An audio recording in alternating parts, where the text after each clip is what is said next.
guys, actually, Rachel Legends, welcome to the video. Send us some love, some positive vibes your way, especially if you're going through something and you need them out there today. Guys, this is the second parter. This is our second Void Shard back-to-back here on the channel. We went for Bayak yesterday. It only took us 30 Void Shards to get 3 legendary champions, 3 Void legendary champions. I hope I did not burn out all of my luck in that video.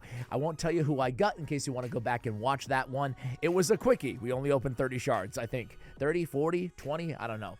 Not that many compared to today. We have a chance to get our hands on SOLANAR the Gleaming. I think SOLANAR is probably one of the most elite champions, one of the most broken champions released. Well, this year. It's only like a month into the year, but he's really absolutely insane, especially if Naldul is on the same team. That being said, it is a pity that they're not in the same faction, and it's kind of difficult because I love Live Arena. Like, that's my favorite thing to do in Raid Shadow Legends, and it's difficult to draft partners like this. Obviously, we see that even within the same faction with Lady Noelle and with Sir Nick, for example, right? It's hard to really combine them because one will just get banned inevitably in most situations. That being said, he's still busted even without Naldul on the team. You'd have to build him with crit rate. You don't have to build him with crit rate if he's on the same team.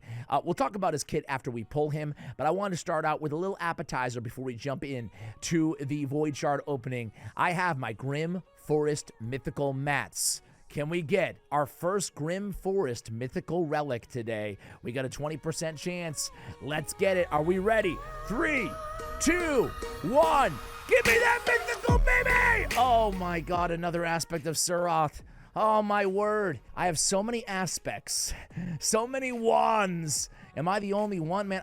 All I get is aspects of Surath lately. I'm sick of seeing them, man. All right, I'm just going to mix. Do something you should never do. And wait, why is my mixing? Oh, it's because I don't have enough. That's why. That's why. I got 55 and 45. Yeah, it equals 100, but it doesn't work that way, Ash.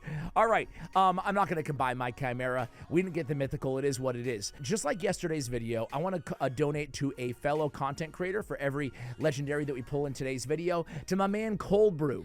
Cold Brew, a.k.a. George, his real-life name, is running a marathon. He's donating all the proceeds to the Movember Foundation. They really focus on men's health year-round, mental health and physical health. We're talking cancer screenings, and we're talking, again, mental health assistance for those who need it, and also awareness. So it's a great cause, a great creator. We're going to go ahead and make a donation combining yesterday's polls and today's polls at the end of this video. Without further ado, let's get into the Void Shards, guys. All right, so did any of you guys get lucky? Let me know if you pulled, if you summoned, whatever adjective you want to use in the comments below. If so, which legendaries did you get, if anybody? It is a 10x event for, obviously, SOLANAR, but it's also a 2x on legendaries as well. So Glade Wolf, Painsmith, Lightword, Sandra, freaking mediocre, Void, Epic. If you're going to add, they only add a few epics a year, usually as part of fusions. Might as well make it a decent one, right? Doomscreech, certainly the best turn meter booster out of any Void rare. Out of any rare, forget that, right? 30% turn meter boost, increased defense, big version, not bad. Pretty one-dimensional. That's all he has, really, but that's a lot for a rare. Godseeker and Neri, really solid as well. Fellhound, man, I farmed with Fellhound in my campaign for years and years until I got Siegfried. I think that was my guy. Anyway, Cold Heart, Beast, Dilgal, okay. Genbo, I kind of like Genbo. Another Fellhound, Renegade, Azure, and you know, we're not exactly pulling 3 legendaries to start off this video like we did the last video. I will unveil the most mediocre, not mediocre, she's actually really good, but you'll understand. I pulled Arbiter in yesterday's video. You never like pulling Arbiter, right? I mean, maybe you disagree, and I'm fine to disagree. Yeah, Arbiter, nah, you don't want any farmable champion from a Void Shard, in my opinion. White Dryad Naya, very, very good. She's got the Krisk A1 defense base. She got the reset cooldowns on the Righteous Revival and the Ally Protection and the Strengthen 3-turn cooldown. Certainly a really good support epic, especially in Hydra Clan Boss. Reliquary Tender, just one of the OGs, but still got it. That great 3-turn cleanse. Painsmith has a block revive. Nothing much else to say about him. Not the strongest. Another reliquary. We got Dupe System right over here. Battle Sage and Whisper. Okay. All right. I'm ready for a legendary. I'm ready for the first one. Let's get it out of the way with. Let's just make it SOLANAR. What do you say? Another fast opening. We got Ashwalker, Seducer, Uragrim. We've got Skullcrown. I think my, just to throw out some good vibes into the Tolarian universe here, I've got my 2 most wanted Void legendaries outside of, I have to make room anyway, so outside of SOLANAR are going to be Galeas of the Pact, or Galeot, excuse me, Galeas, come on, man.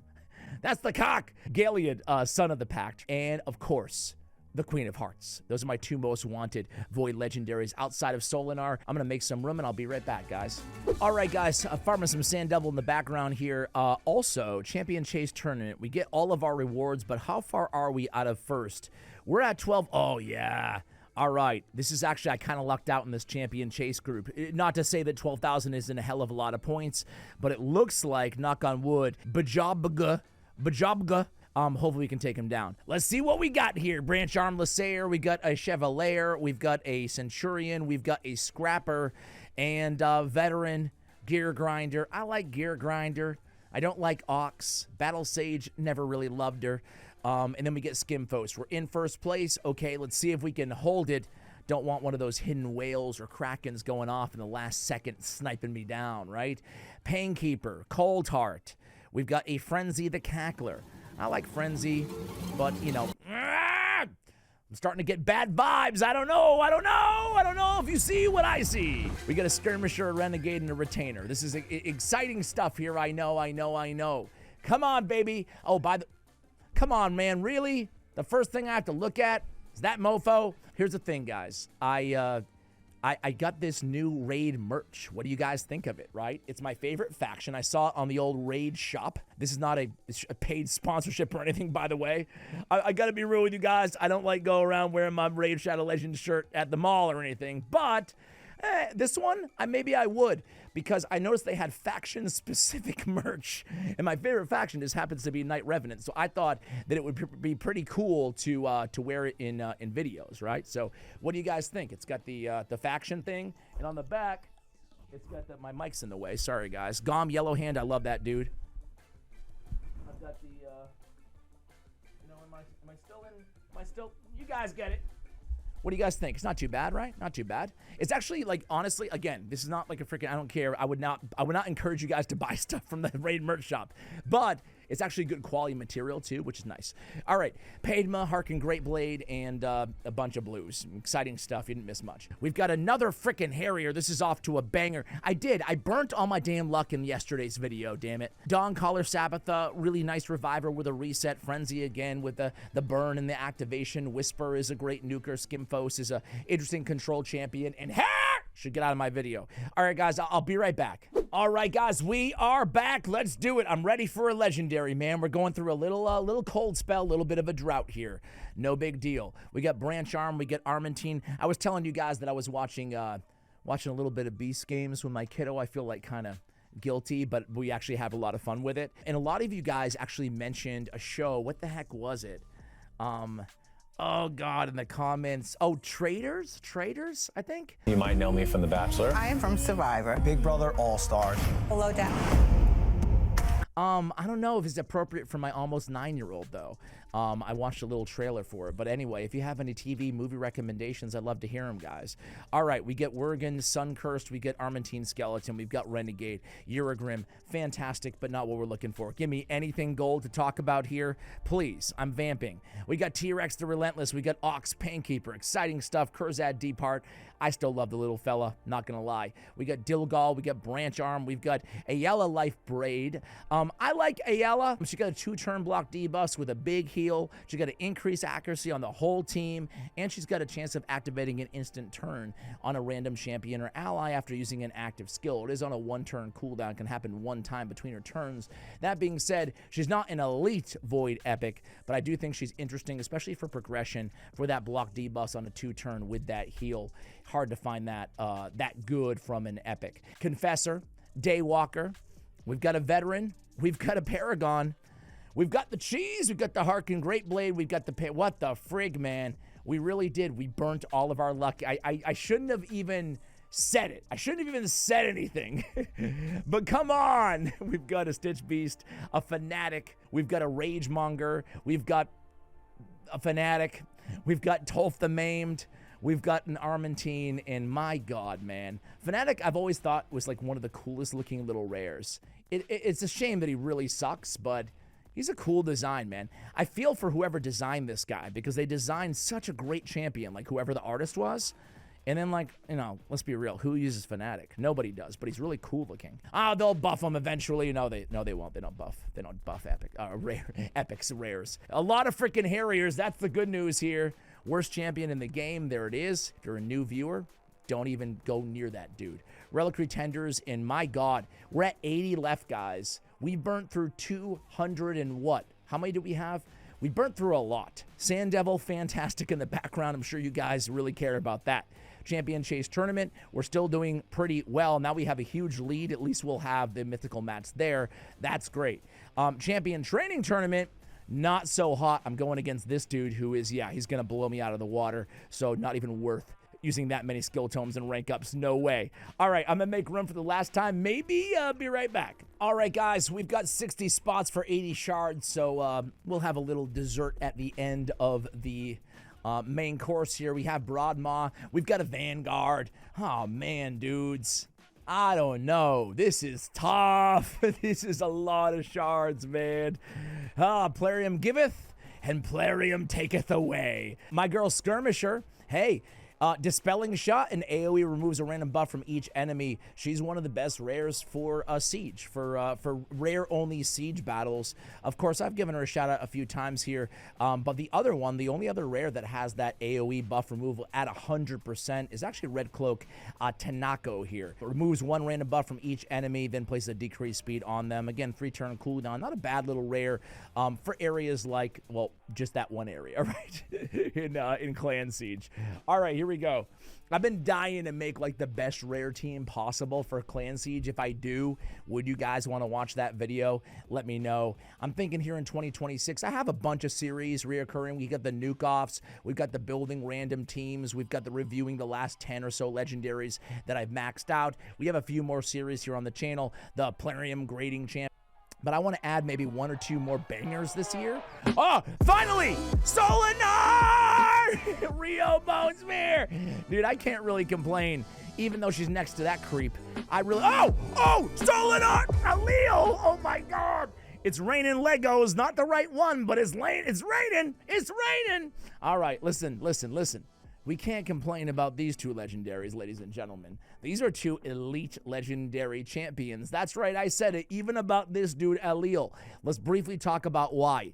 Rio Bonespear, I've always been a massive fan. I think she's an S-tier champion. I think she's incredible in PvE. One of the best 9-piece feral set candidates in the game because she's dropping every debuff known to man. Not really, but a lot of them on a 3-turn cooldown. A little Ramantu type vibe there, but just fantastic. I use Rio all over the place as my main debuffer against bosses, right? Especially in that 9-piece feral, getting that extra damage. Then she's got the great cleanse, one of the top cleanses in the game. It's a big girl cleanse with the block debuffs and a nice heal, all on a 3-turn cooldown. When receiving a debuff, she returns them right back to the attacker. 3-turn cooldown, but still amazing. I really love Rio. She's the perfect support champion. Aleel might be the most underrated nuker in the game. That being said, well, I actually think that Granite Doorkeep is the most underrated. I just made a whole video on it.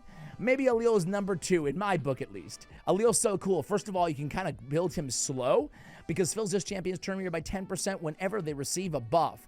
Really a nasty combo with like a Necret the Great where you can, you know, just put those buffs and get a massive turn meter boost on him as well because he doesn't have that protection failsafe. That's one thing he's lacking. However, they went in there, they actually gave him a pretty good buff. He ignores defense on this A3. It hits harder than it used to. He ignores Stone Skin. I love that he can steal all buffs from the target the first time he hits them, and that can't be resisted. That's really nasty on that A1. And the A3 is very good as well. He's going to go ahead and remove the buffs and replace them with the debuffs. Can deal some decent damage nowadays too. Aleel is very good and very unique in my opinion. So 2 great legendaries there. Nothing to complain about. I'm happy with it. All right, here we go. Let's just keep it going. I'm feeling the momentum. And SOLANAR, I mean, he's got to be right around the corner at this point, right? Oh! Torment! Oh, another one! Rio again! What the heck? Oh my word. Rio Bonespear, Tormund the Cold. Where's SOLANAR? Dude, okay, Tormund is good because of Hilby. So I'm actually going to empower my man Tormund here because him and Hilvy are nasty. Oh, this is another video that I'm going to do more of. I'm going to turn it into a series because you guys really liked it. The Vote on My Best Arena Team series. I plan on doing that next week. Not this week, I'm going to be traveling, but the week after. Ash Raid Arena Team Best, maybe? Something like that? Yeah, this thumbnail right here. These are the strongest arena teams I've ever built. I'm going to make this into a series, and one of these teams in this video, why am I not on my main account, was the Tormund, the Hilvy, and the Gizmak, right? Not quite as effective now because of a Total Guard, but Tormund's great against Total Guard, though, and Hilvy are great against Total Guard because of all the AoEs to chip away at those stacks against Mercurial Gear. We already talked about Rio. I mean, you already had your time in the spotlight, Rio. I guess we're going to go ahead and vault her. All right, here we go. I made a video a few days ago, and it was actually... I'll just be real with you guys. It was my most disliked video ever on the channel after 7 years of covering Raid Shadow Legends. You know what? We all have our misses. We all make our mistakes. It was actually this video, for those who care. Well, I guess even if you don't care, I'm going to tell you about it, right? But it was actually this one. My worst regret. I was wrong about empowering champions in Raid. People said I was out of touch because most people can't even fill their faction guardians, let alone worry about empowering champions. I mean, not to defend myself and double down, but frankly... eventually people will be endgame, players, even if you're not big spenders, and you will have a decision to make about empowerment. So I kind of stand by the video, but I do recognize it was maybe a bit tone deaf to make a whole video about my biggest regret. And long story short, I empowered Pythion and Temesia and champions that I like, but I don't use a lot. And then I really regretted it when I wanted to use them as empowerment champions for other champions that were released in the game. Anyway, I mentioned all that to say, I'm sorry if you thought that video was out of touch. A lot of comments about that, so I can understand. And honestly, it's a lame excuse, but when you make 365 videos a year, or let's call it 350, I take some days off, sometimes you just have misses, honestly. All I need is 20 spots. Not going to go ahead and re-up. I do have to be transparent with how much money I spent on this video, and honestly, I forgot to look, but we have like 260 or 70 Void Shards.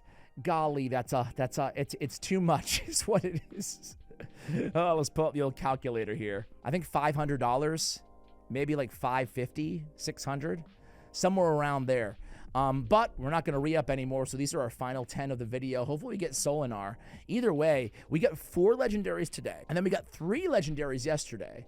So quick math is 700, maybe 8, to help out Cold Brew in his marathon. That's really cool, and it couldn't go to a better cause than the Movember Foundation. So, hey, we didn't get SOLANAR. We did get a lot of legendaries. None of our most wanted, unfortunately, but it's pretty cool to be able to go ahead and at least empower Tormund and continue to abuse the Tormund and Hilvy combinations. Hopefully you guys got luckier than I did. Let me know again in the comments below. And, hey, thanks so much for watching. Much love, and as always, take care, guys.